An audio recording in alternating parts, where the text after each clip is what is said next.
सन्मान्य अध्यक्ष महोदय, सन्मान्य सदस्य आमचे तुषारजी राठोड यांनी जो प्रश्न विचारला त्याच्यामध्ये त्यांचं म्हणणं असं आहे की बाबा प्रशासकीय मान्यता ज्यावेळेला पहिल्यांदा मंजूर झाली आणि मग त्याच्यानंतर प्रत्यक्ष या हॉस्पिटलला 2021 नंतर सुरू व्हायला पाहिजे होतं. 2022ला याच्यामध्ये 100 पासून 300 वरती झालं.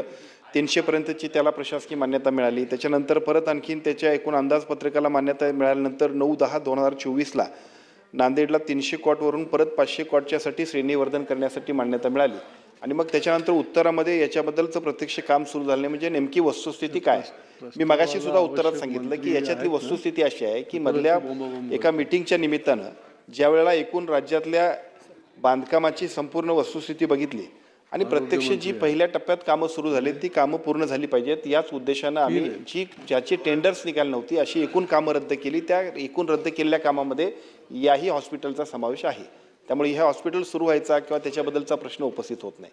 परंतु आपल्या सगळ्यांची जी काय मागणी आहे, नांदेड या ठिकाणी हे हॉस्पिटल आहे, त्यामुळे एशियन डेव्हलपमेंट बँकेचा जो काही नवीन प्रस्ताव येईल त्याच्यामध्ये याच्यात आम्ही निश्चितपणे याची तरतूद करून निधीची तरतूद आणि प्रशासकीय मान्यता आम्ही देऊ.